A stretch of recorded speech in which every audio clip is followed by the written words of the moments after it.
Hey guys, James saying. So today's video is going to be about stress tests.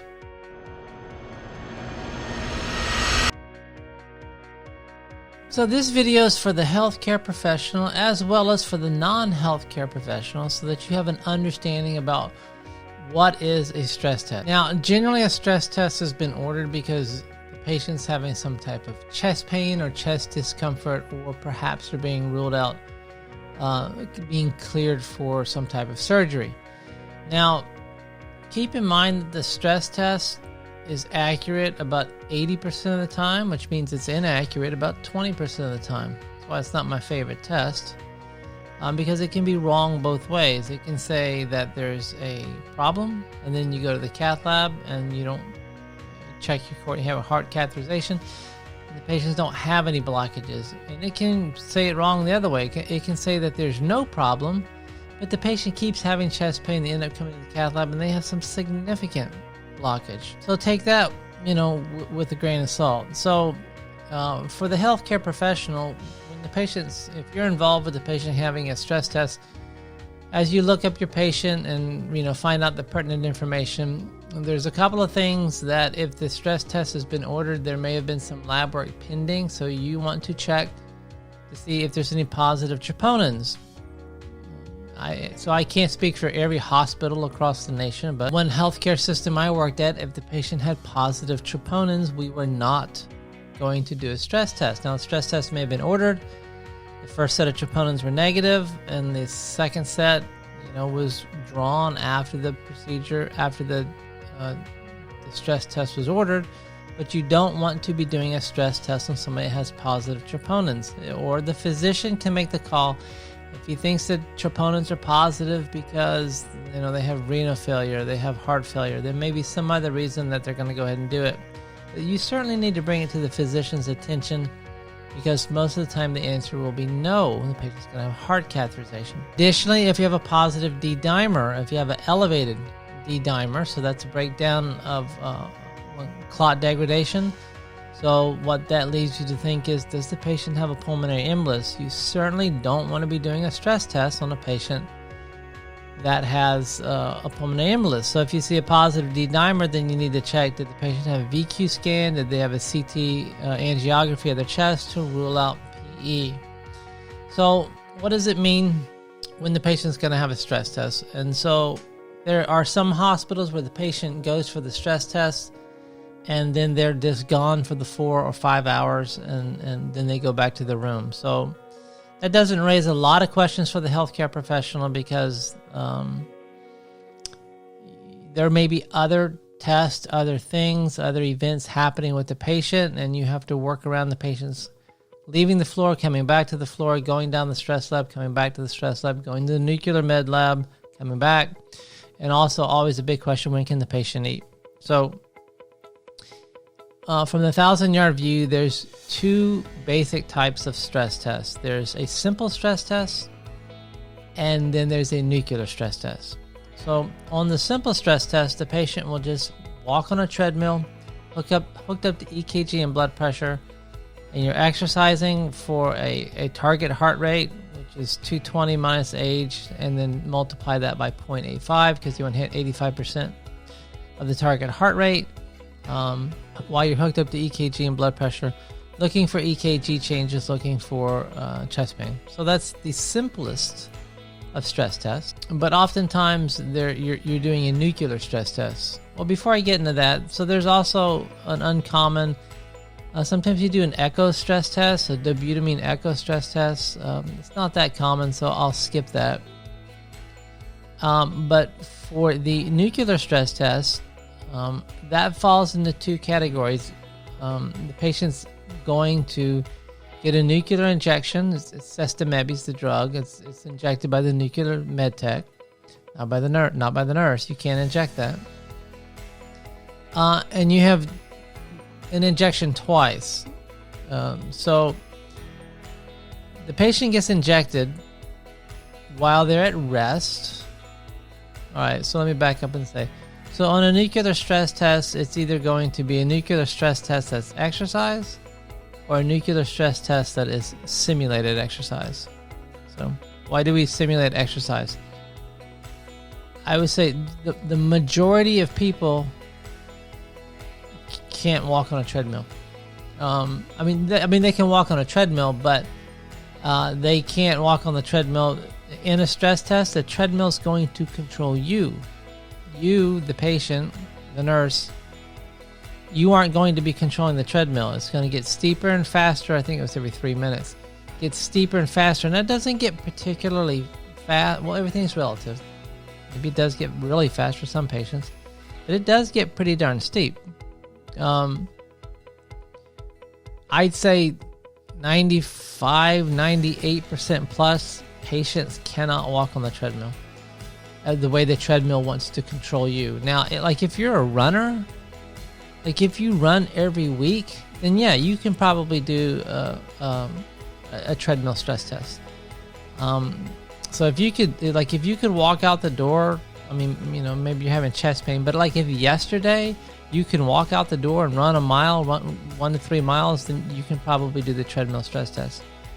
If you can't run a mile or two, if you can't run like a slow mile, like a 9 or a 10-minute mile, you can't do the treadmill. And so many people, I walk on the treadmill every day. Well,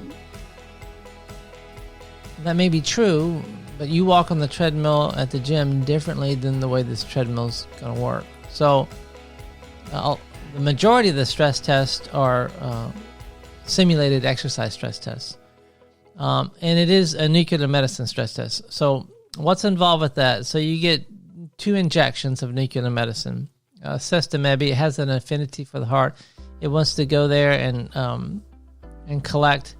And when you lay on you get an injection you get your resting images. You get an injection of the nuclear med, and sometime between 20 minutes after the injection, I believe they have up to 4 hours to get the resting images, where you're laying on the nuke med table with your arms up over your head. The camera rotates over you, takes about 20 minutes, and you get a certain image, a certain look, a certain brightness to the heart that shows up how well the arteries are perfused by this medicine.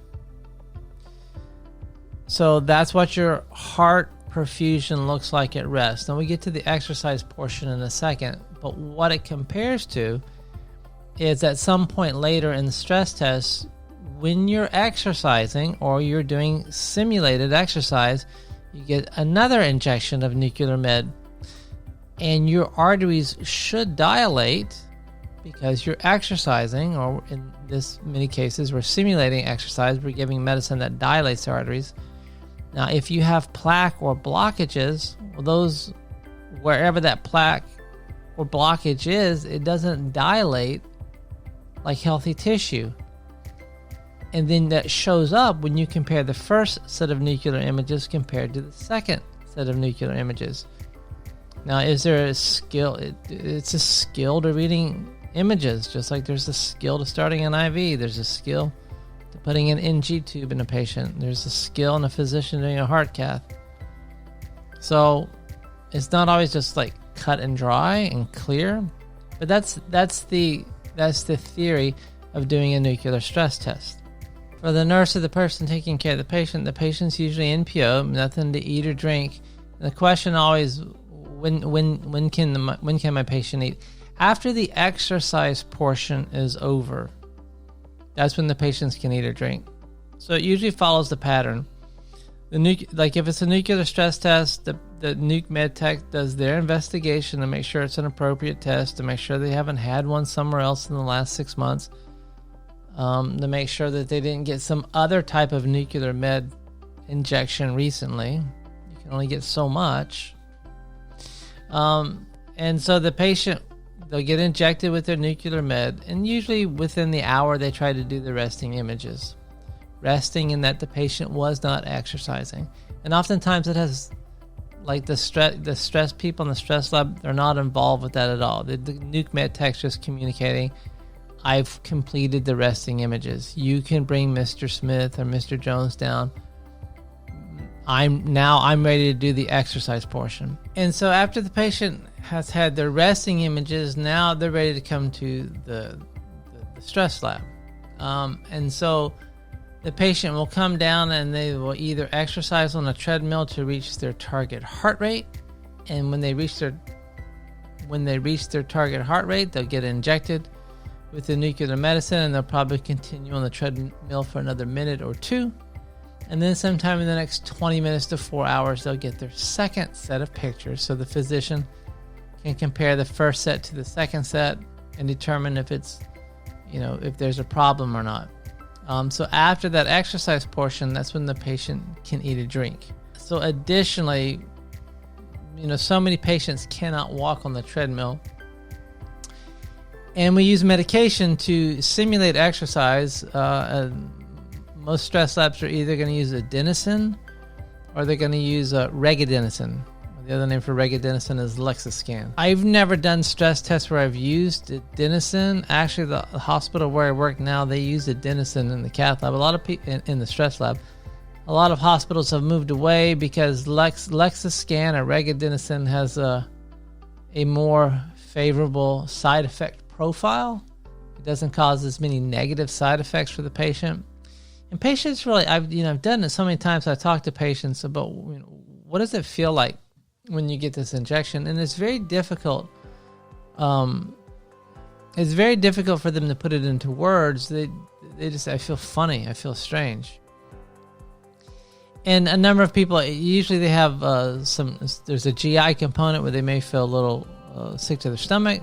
There's often a headache, and some shortness of breath or difficulty taking a deep breath, which is common because we use adenosine when we do FFR in the cath lab, and people feel like they can't catch their breath. And so often the antidote or the medication to reverse the effects is theophylline or aminophylline, usually like 75 milligrams IV push. So the patient that's going to have a nuclear stress test with medication, adenosine or regadenoson, they can't be on an aminophylline drip. They can't be on a theophylline drip. They can't have caffeine. Caffeine also reverses the effect. So, no coffee, no chocolate, no Coke, or caffeinated coffee anyway. And the reason you don't want people eating and drinking is because the Lexiscan or the adenosine or the exercising on the treadmill, it often makes people sick to the stomach. And so if they're going to throw up, if you're on the treadmill and you throw up, you're standing up. That's probably not going to be a problem. But you'd rather have an empty stomach. But if they're having Lexiscan or adenosine, they're typically laying on their back, getting an injection, and high risk of aspiration pneumonia. And so, the patients that touching back on people who are not candidates for an exercise stress test. One, if you can't walk vigorously on a treadmill, you're not going to be able. So many times people say, "Oh, I can walk on the treadmill," and then we get part way through it, and I gotta stop. Not even close to target heart rate, so we have to stop, reset up as for a Lexiscan stress test. But if your patient's on beta blockers or Lenoxin, or if you're on any, if a patient's on a medication that will prevent their heart rate from elevating, they're never going to reach their target heart rate if they're on, low pressure, if they're on digoxin. The medication is going to prevent their heart rate from going up. People that have pacemakers, it depends if you have an accelerometer on your pacemaker. Is it rate dependent, rate adjustable? Will it go up when you exercise? You're probably going to have a medication stress test. But if your patient is, if they're going to be walking on a treadmill, they're usually much more comfortable if they have a pair of, tennis shoes. It's hard to walk. Other hospitals, patients are wearing these socks with little grippers. They don't stay on very well. Usually, when you send a patient to the cath lab or surgery, you want all their clothes off except for their gown. Well, not if they're going for a stress test, especially if they're going to walk on a treadmill. We would keep scrub bottoms that were shorts so that we give the patient, because they're going to be, the gown's open in the back. They're going to be on a treadmill, so they got to have some type of pants on. Have shorts or pant bottom. I'd have a hard time doing it barefooted. Some people do it barefooted.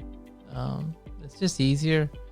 And, you know, not like dress shoes, but it's easier. You have like tennis shoes, obviously walking on a treadmill. But more often, more commonly, we see people getting medication.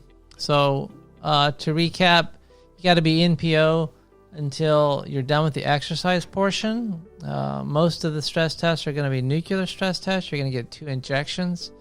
You're going to have your resting images, and then you're going to have your exercise images. Now, you know, occasionally, like some people, like I got to leave the hospital. I got a flight to catch. I'm leaving. You know, if there's some urgent reason that they need to leave sooner rather than later.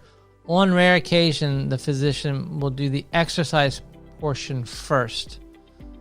And then you do the exercise portion, he reads the images, and if they look fine, they may say, okay, well, we're not going to do the resting images. That's, you know, not the ideal way of doing it, but occasionally I have seen it done that way. So you're going to get 2 nuclear injections, and then you have to wait 20 minutes to 4 hours is the time frame to get your scan, your nuclear scan. That's a large part of the time consumption of doing a stress test, is waiting for time to go by after your nuclear injection. A few times people, you know, they come in as an outpatient, they think, I'm going to show up, I'm going to walk on the treadmill, I'm going to be done, I'm going to leave, I'm going to be out of there in 30 minutes. It's going to be 4 to 6 hours for nuclear stress tests. All right, guys, I hope this clears up any questions that you may have about your patient, or if you are the patient or a family member going for a stress test. If you liked the video, hit the thumbs up. It would help my channel. And if you found the information helpful or useful, consider subscribing to the channel. And if you do, remember to turn on notifications so that you don't miss when the next video comes out. All right, guys, thanks so much. See you in the next video.